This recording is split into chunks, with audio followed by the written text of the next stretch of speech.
మిగతా వార్తల్లో ఎస్బీఐపై రాజీ, రాయదుర్గం భూమికి ప్రత్యామ్నాయంగా మరో స్థలం తీసుకునేందుకు సిద్ధం, హైకోర్టులో కేసు ఉపసంహరణకు ఆమోదం, సీఎస్తో ఎస్బీఐ ఉన్నతాధికారుల భేటీ విజయవంతం, ముగిసిన వివాదం. So state bank of India ప్రభుత్వం మధ్య పెద్ద చర్చ నడుస్తున్నది.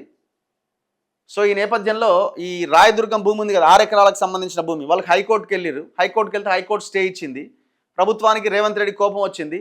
ఇంత పనికున్నారు, మీ లీడ్ బ్యాంక్ హోదా రద్దు చేస్తాం, మీ దగ్గర ఉన్న ఫిక్స్డ్ డిపాజిట్లన్నీ వెనక్కి తీసుకుంటామని బెదిరించేసరికి ఎస్బీఐ దారికి వచ్చి అయ్యయ్యో అంత పని చేయకండి, సో ఏం చేయాలి అన్న దాని మీద చర్చలు జరిపి ఈ భూమి బదులు ఇంకొక దగ్గర భూమి తీసుకోవడానికి ఒప్పుకున్నారట. ఇగో ఎస్బీఐ ప్రతినిధులు ఒప్పంద పత్రాలు చూపిస్తున్నారు.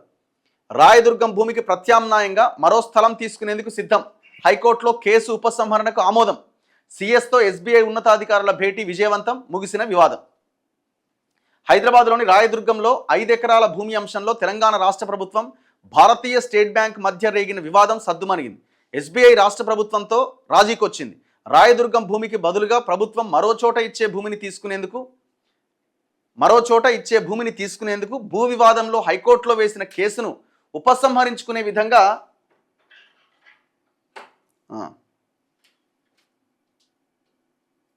ఉపసంహరించుకునేందుకు ఎస్బీఐ అంగీకరించిందట. రాష్ట్ర ప్రభుత్వ ప్రధాన కార్యదర్శి రామకృష్ణారావు, ఆర్థిక శాఖ ముఖ్య కార్యదర్శి సందీప్ కుమార్ సుల్తానియా, టీజీఐఏసీ ఎండి శశాంక్లతో ఎస్బీఐ ఉన్నత స్థాయి ప్రతినిధులు భేటీ అయి ఈ రాయదుర్గంలోని 5 ఎకరాల భూమికి ప్రత్యామ్నాయంగా మరో చోట భూమి ఇస్తామన్న ప్రభుత్వ ప్రతిపాదనకు అంగీకరించిరట. రాయదుర్గం నాలెడ్జ్ సిటీలో 2.5 ఎకరాలు లేదా ఉస్మాన్ నగర్లో 2.5 ఎకరాలు లేదా భారత్ ఫ్యూచర్ సిటీలో 10 నుంచి 15 ఎకరాలు ఇచ్చేందుకు సిద్ధమని ప్రభుత్వం ప్రకటించిందట.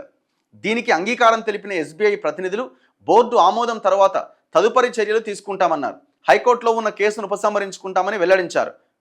నిజానికి గతంలో తాము కేటాయించిన 5 ఎకరాలకు ప్రత్యామ్నాయంగా వేరే చోట భూములు ఇస్తామని రాష్ట్ర ప్రభుత్వం గత నెలలోనే ఎస్బీఐకి తెలిపింది. ఎస్బీఐ ప్రతినిధులు మే 12వ తేదీన ప్రత్యామ్నాయ భూములు సందర్శించి సానుకూలంగా స్పందించారు. కానీ ఉన్నతాధికారులు అంగీకరించట్లేదన్న కారణంతో నిర్ణయం మార్చుకొని కోర్టుకు పోతే వీళ్ళ కోపం వచ్చి వీళ్ళు ఇక మేము మొత్తం వెనక్కి తీసుకుంటాం అనేసరికి వాళ్ళ దిగి వచ్చారు.